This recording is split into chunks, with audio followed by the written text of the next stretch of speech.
Hello friends, this is Shivani. Welcome to Tejas Special Commerce Classes.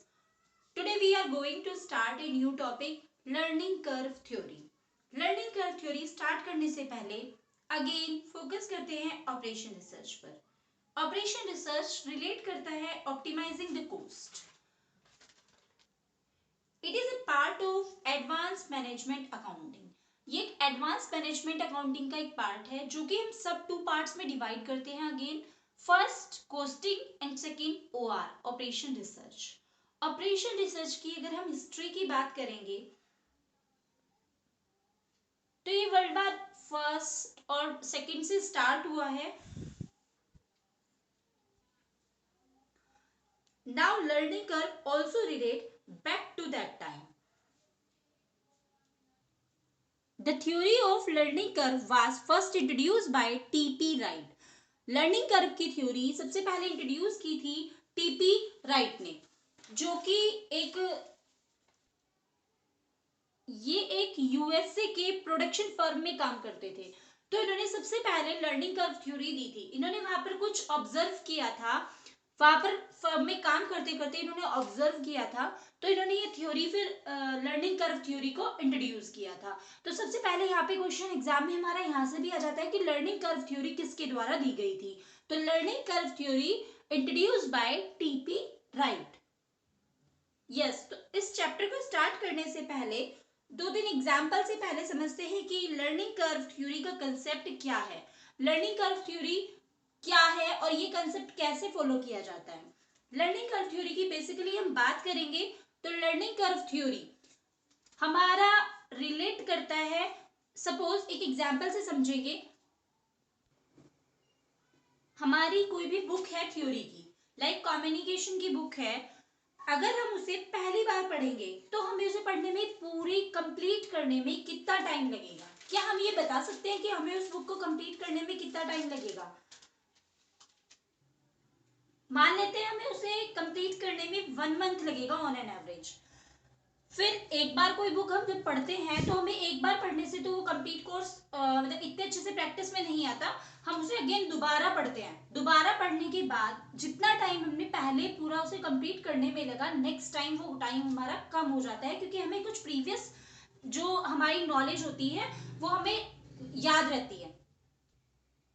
तो जब हम second time उसे करते हैं तो टाइम हमारा कम हो जाता है, क्योंकि हमें उस बुक की पहले से नॉलेज हो चुकी है. सेम लर्निंग कर्व थ्योरी भी हमारी यही कहती है कि जब हम एक काम को कई बार करते हैं, बार बार करते हैं, तो उसमें लगने वाला टाइम हमारा कम लगना शुरू हो जाता है, यानी कि वो हमारा जो इंटरेक्शन है वहां पे जो रिड्यूस होना शुरू हो जाता है वो टाइम. तो आइए देखते हैं. If data points are collected over a period of a time, the curve constructed on a graph will show a decreasing effect per unit for respective operation. The curve is called learning curve. The learning curve shows that if a task is performed over and over, then less time will be required at each iteration. तो यहाँ पे ये है कि अगर हम कोई data को ग्राफ में शो करते हैं तो वो डिक्रीजिंग तरीके से, मतलब डिक्रीजिंग लेवल पर हमारी शो होती है वो ऑपरेशन. क्योंकि हमारी लर्निंग का क्या रूल है कि अगर हम कोई काम सीखते हैं और अगेन उस काम को रिपीट करते हैं तो वो हमारा अट्रैक्शन क्या होता है, डिक्रीज होना शुरू हो जाता है. That is called learning curve. Learning curve यही बोलता है कि अगर हमने किसी काम को एक बार किया और फिर हम उसे सेकेंड टाइम करते हैं तो हमारे एक्सपीरियंस बढ़ते हैं, हमारी नॉलेज एक्वायर होती है, यहाँ से हमारे एफिशिएंसी डेवलप होती है. तो ये कहलाया जाता है लर्निंग कर्व थ्योरी. तो हम ये बोल सकते हैं learning is a process by which an individual acquire skill, knowledge and ability. Learning curve theory को हम कुछ अलग दूसरे नामों से भी जानते हैं, जैसे एक्सपीरियंस कर्व, इंप्रूवमेंट कर्व या प्रोसेसिंग कर्व. तो आइए देखते हैं फेज इन लर्निंग कर्व, यानी कि जर्नल शेप ऑफ लर्निंग.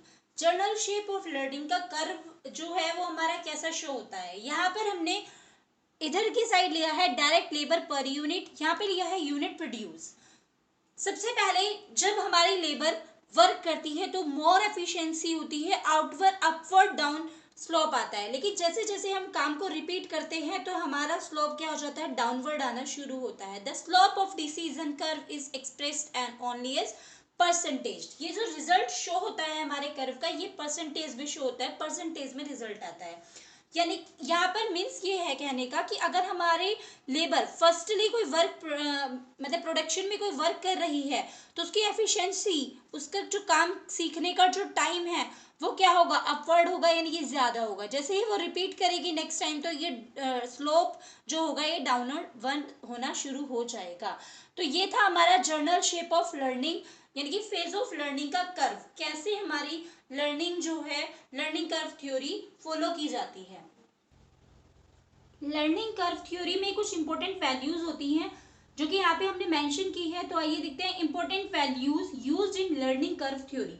जो वैल्यूज हम यूज करते हैं लर्निंग कर्व थ्योरी में, फर्स्ट है हमारी learning curve ratio. Learning curve ratio की बात करेंगे तो लर्निंग कर्व रेशो क्या कहता है, लर्निंग कर्व रेशो कहता है कि जिस भी चीज में, जैसे हमारे टाइम में जितनी भी परसेंटेज डिक्रीज हुई है तो उसकी कॉस्ट या टाइम में उसका रेशो क्या होगा। तो टीपी राइट ने यहाँ पर एक फॉर्मूला दिया हुआ है हमें, learning curve ratio is equals to average labour cost of first 2 n units divide by average labour cost of first n unit into 100।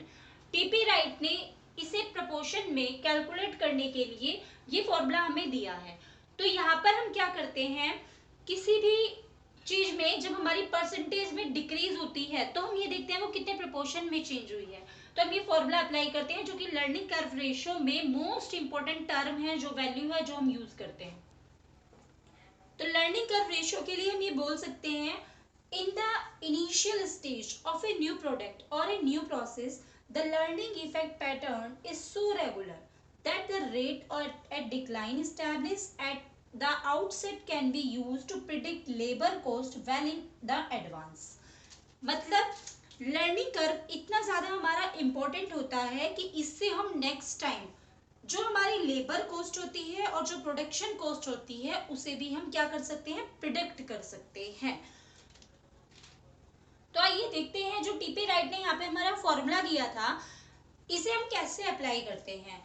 Learning curve ratio में किसी भी ऑर्गेनाइजेशन में कोई भी प्रोडक्ट बनाने के लिए जो हमारे एक्सपीरियंस होते हैं उन्हें मेजर करने के लिए ये काम करती है। जैसे जैसे हमारी यूनिट प्रोड्यूस होगी, हमारे प्रोडक्शन वर्क में लगी हुई लेबर अब पहले की ज्यादा में ज्यादा एफिशिएंसी होगी, मतलब उनके काम करने की एफिशिएंसी कंटिन्यूसली क्या होगी, बढ़ती रहेगी। तो यहाँ पे यही कहा गया था कि लर्निंग कर्व रेशो में हम क्या करते हैं, एवरेज लेबर कॉस्ट जो हमारी फर्स्ट टाइम में जो यूनिट्स थी, फिर जो हमारी फर्स्ट टाइम में एन यूनिट्स थी, उसे कैसे कैलकुलेट करते हैं। सपोज एक एग्जांपल से हम यह समझेंगे, first 100 units average labour cost हमारी 25 थी, यानी कि जब हमने फर्स्ट 100 यूनिट्स को प्रोड्यूस किया तो एवरेज लेबर कॉस्ट हमारी 25 आई। लेकिन जब हमने इसे 2n किया, यानी कि जस्ट मल्टीप्लाई किया, सेकेंड टाइम रिपीट किया, then unit average labour cost is equals to 20। तो यहाँ पे हम इस फॉर्मूले से कैलकुलेट करते हैं, labour curve ratio is equals to 20 divide by 25 into 100 is equals to 80%। क्योंकि मैंने यहाँ पे पहले ही आप लोगों को बताया था the slope of decision curve is expressed as a percentage. ये परसेंटेज में रेशो हमारा कैलकुलेट होके आता है। सेकेंड वैल्यू हमारी आती है लर्निंग कोएफिशिएंट। लर्निंग कोएफिशिएंट को हम कैलकुलेट करते हैं तो यहाँ पे भी टीपी राइट ने एक फॉर्मूला हमारा दिया हुआ है, b is equals to logarithm of learning curve ratio divide by log 2।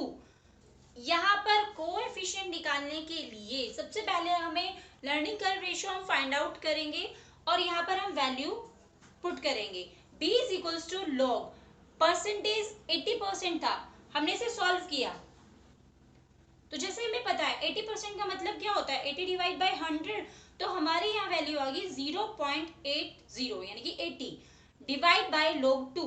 b is equals to हमने log की वैल्यू फाइंड आउट करी, यहाँ पे वैल्यू लिखी, log 2 से हमने वैल्यू लिखी और हमें क्वेश्चन सॉल्व किया तो आंसर हमारा आया 0.3219। तो लर्निंग कोएफिशिएंट में क्या होता है कि जैसे जैसे हमारी कॉस्ट क्या होती है, डिक्रीज होती चली जाती है। तो अब ये रेशो जो है वो हर इंडस्ट्री का अलग अलग हो सकता है, ये सब डिपेंड करता है हमारे बहुत सारे अलग अलग फैक्टर्स पर। नेक्स्ट हमारा पॉइंट आता है learning curve equation. Learning curve equation is equals to T is equals to A X minus B. A X minus B, यहाँ पर बात करेंगे, सबसे पहले देखते हैं कि ये क्या डिनोट करता है, ये क्या। यहाँ पर ए है हमारा the amount of time spend on the first unit produce. X की बात करेंगे तो ये है हमारा the total number of unit produce. B है coefficient the decreasable the amount learning the takes place. y the average time of produce all x units average number of direct labor hours per unit। Learning curve ratio की equation हमारी जैसे कि हमारे यहाँ पे दी गई है y is equals to a x की पावर माइनस b। तो लर्निंग कर्व थ्योरी में सबसे पहले बात करेंगे, अगर हमने लर्निंग कर्व थ्योरी की बात की थी तो वो ये कि हमारे जो टाइम ड्यूरेशन है वो कम होता चला जाता है। यहाँ पे हमें कोई भी न्यूमेरिकल सॉल्व करने के लिए सबसे पहले लर्निंग कर्व रेशियो को फाइंड आउट करना होगा, लर्निंग कोएफिशिएंट को फाइंड आउट करना होगा, देन लर्निंग इक्वेशन। कुछ बच्चे यहाँ पे कंफ्यूज हो जाते हैं, ये बी है या एस है या सी है, क्या है। तो यहाँ पर कुछ कुछ सब अलग अलग बुक में अलग अलग तरीके से रिप्रेजेंट कर सकते हैं। हम इसे एस से भी रिप्रेजेंट कर सकते हैं, बी से भी रिप्रेजेंट कर सकते हैं, सी से भी रिप्रेजेंट कर सकते हैं। तो ये था हमारा लेक्चर पूरा लर्निंग कर्व थ्योरी पर। कुछ एग्जांपल से समझते हैं पूरे कंसेप्ट को। तो आइए देखते हैं एग्जांपल्स। तो जैसे मैंने स्टार्टिंग में एक एग्जांपल दिया था बुक का, कि अगर हम कोई बुक स्टार्ट करते हैं तो हम उसे कैसे, मतलब उसका पढ़ने का जो हमारी पैटर्न रहता है वो क्या रहता है। तो आज एग्जाम्पल, पहले हम ये एग्जाम्पल से समझते हैं। यहाँ पर हमारी बुक है कम्युनिकेशन की, जो कि एक थ्योरेटिकल सब्जेक्ट है। अगर मैं इसे फर्स्ट टाइम में कंप्लीट करूँ तो इसे कंप्लीट करने में मुझे 1 मंथ लगते हैं। सपोज ये पूरी बुक हमारी 300 पेजेस की है, अगर मैं इसे पूरे को पहले फर्स्ट टाइम में कंप्लीट करूंगी तो मुझे पूरा टाइम 1 मंथ, हम मान सकते हैं ऑन एन एवरेज 1 मंथ हमारा लगेगा। लेकिन जब मैं इसे सेकेंड टाइम रिपीट करूंगी, क्योंकि एक बार पढ़ने से तो हमें सब कुछ याद नहीं रहता, हम सेकेंड टाइम उस चीज को रिवाइज जरूर करते हैं। हम उसे सेकेंड टाइम पढ़ेंगे तो हमारे 20 डेज लगेंगे, यानी कि हमारा टाइम क्या हुआ, रिड्यूस हुआ, टाइम कम हुआ, क्योंकि पहले से जो नॉलेज थी वो हमने अपडेट की। थर्ड टाइम जब एग्जाम टाइम पे हम उसे रिवीजन करते हैं तो वो हमारे बहुत जल्दी रिवाइज हो जाता है, तो यहाँ पे 10 डेज लगा। तो हम ये बोल सकते हैं कि लर्निंग कर्व थ्योरी क्या कहती है, कि लर्निंग कर्व थ्योरी कहती है कि जब हम किसी भी काम को फर्स्ट टाइम करते हैं तो उसमें लगने वाला टाइम ज्यादा होता है, लेकिन जब हम उसे सेकेंड टाइम काम को रिपीट करते हैं, सेम काम को, तो हमारा जो टाइम ड्यूरेशन है वो कम होनी शुरू हो जाती है, क्योंकि हम उस काम को सीख चुके होते हैं। ये है हमारा पूरा कंसेप्ट लर्निंग कर्व थ्योरी का। यहाँ पे कुछ लिखा है मैंने कि ये लेस टाइम, कम टाइम में हम इसे सीख जाते हैं, हमारा एक्सपीरियंस क्या होता है, इंप्रूव हो जाता है, एफिशिएंसी हमारी बढ़ जाती है, नॉलेज भी हमारी क्या हो जाती है, इंक्रीज हो जाती है। नेक्स्ट, जैसे कोई हमें प्रैक्टिकल फाइल मिलती है बनाने के लिए, पहले फर्स्ट टाइम में मैं क्या करूंगी, मुझे लगने वाला टाइम कितना हो सकता है, 20 डेज। क्यों? क्योंकि मैं उसका डाटा भी कलेक्ट करूंगी, सर्च भी करूंगी, फिर उसे फॉर्म आउट भी करूंगी और फिर मैं उसे बनाऊंगी, तो यहाँ पे 20 डेज लगेंगे। लेकिन सेकेंड टाइम जब वो ही फाइल, सेम फाइल मैं दोबारा अपने फ्रेंड्स की या किसी की बनाऊंगी तो मुझे टाइम कम लगेगा, क्योंकि डाटा हमारे पास अवेलेबल होगा, नॉलेज मुझे होगी उस चीज की। तो ये पूरा कंसेप्ट है लर्निंग कर्व थ्योरी का। If I do a particular activity again and again, the time duration do it next time will be reduced। next time में जो हमारी मतलब उसकी ड्यूरेशन होगी वो कम होती चली जाएगी। बात करते हैं importance of learning curve. Learning curve की इंपॉर्टेंस क्या है? फर्स्ट पॉइंट है decision related to cost of new product. Learning curve, जो हमारा लर्निंग कर्व है, ये हमारे डिसीजन मेकिंग में हेल्प करता है। किससे रिलेटेड? जो हमारे नए प्रोडक्शन, मतलब नए उत्पाद के लागत संबंधी जितने भी डिसीजन होते हैं उनमें ही हमारी हेल्प करता है। डिसीजन रिलेट टू मेक और बाय, निर्माण या क्रय, निर्माण के क्षेत्र में या निर्णय में, मतलब निर्माण और क्रय के क्षेत्र में जो भी डिसीजन लिए जाते हैं किसी भी चीज को बनाने से और उसे खरीदने से रिलेटेड जो भी डिसीजन लिए जाते हैं उसमें भी लर्निंग कर्व हमारी हेल्प करता है। Decision relate to efficiency of labour, ये एफिशिएंसी ऑफ लेबर को मेजर करने के लिए भी बहुत ज्यादा इंपॉर्टेंट है। Helpful in purchase related agreement, purchase related agreement में भी हमारी हेल्प करता है। तो ये पूरा लर्निंग कर्व का आज का हमारा सेशन था, जो कि ऑपरेशन रिसर्च की एक मोस्ट इंपॉर्टेंट यूनिट थी हमारी। आज हमारा ये सेशन लर्निंग कर्व थ्योरी पे था। इस टॉपिक को बहुत अच्छे से आप लोग प्रैक्टिस कीजिए, बहुत इंपॉर्टेंट टॉपिक है। नेक्स्ट टॉपिक होगा हमारा प्रोडक्शन, ये प्लानिंग एंड कंट्रोल से रिलेटेड। तो आप सब पहले इस वीडियो को जरूर देखिएगा। अगर आपको हमारा ये सेशन पसंद आता है तो हमारे चैनल को लाइक, शेयर एंड सब्सक्राइब जरूर कीजिए। Thank you students.